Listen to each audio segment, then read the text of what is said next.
দেশের চিকিৎসা ব্যবস্থার কয়েকজন মহিরুহের সাথে আলোচনা করছি, তখনই হয়তো সারা দেশে প্রত্যন্ত অঞ্চলে অনেক মানুষ ক্রিটিক্যাল কেয়ার ফেসিলিটি বা নিবিড় পরিচর্যা কেন্দ্র না থাকার জন্য বিনা চিকিৎসায় কাতরাচ্ছেন, মৃত্যুবরণ করছেন। ঢাকা শহরে বাংলাদেশের মোট জনসংখ্যার ন্যূনতম অংশ বাস করে, কিন্তু রাজধানী ঢাকায় ক্রিটিক্যাল কেয়ার ফেসিলিটি দেশের ৮০ থেকে ৯০%।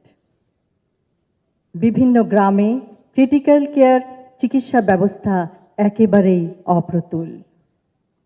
Bangladesh society of critical care medicine এই ক্ষেত্রে বিরাট অবদান রাখতে পারে। আমাদের ৬৮ থেকে ৭০% দেশবাসী বাস করে গ্রামাঞ্চলে। তাহলে তারা কিভাবে ক্রিটিক্যাল কেয়ারের মতো সেবা পাবে? কেউ অসুস্থ হলে তার জন্য কিভাবে সর্বোচ্চ চিকিৎসা সেবা প্রদান করা যাবে? নবজাতক শিশু, অন্তঃসত্ত্বা মা, নিউমোনিয়া বা স্ট্রোকে আক্রান্ত বয়োবৃদ্ধ অথবা সড়ক দুর্ঘটনায় আহত তরুণ সকলেই ক্রিটিক্যাল কেয়ারের অভাবে শীঘ্রই মৃত্যুর কোলে ঢলে পড়ছে। কিন্তু নিঃসন্দেহে পরিস্থিতির পরিবর্তন সম্ভব। আমরা সংকল্প গ্রহণ করলে আর কোনো দেশবাসী তার গুরুতর শারীরিক অবস্থার সময় বিনা চিকিৎসায় মৃত্যুবরণ করবে না।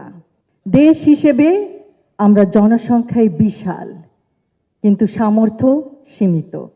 তবুও এই বাস্তবতায় সঠিক পথ বের করতে হবে গুরুতর আহত অথবা গুরুতর অসুস্থ রোগীদের চিকিৎসা প্রদান করার জন্য। দূরত্ব ও যানবাহন আরেকটি বিরাট অন্তরায়। অ্যাম্বুলেন্স সুষ্ঠুভাবে প্রস্তুত না থাকলে তা বরং রোগীদের জীবনের ঝুঁকি বাড়াবে।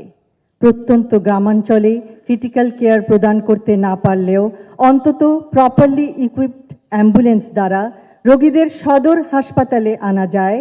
সদর হাসপাতালগুলিতে ক্রিটিক্যাল কেয়ার ইউনিট নিশ্চিত করা হলে নিশ্চয়ই পরিস্থিতির উন্নতি সম্ভব।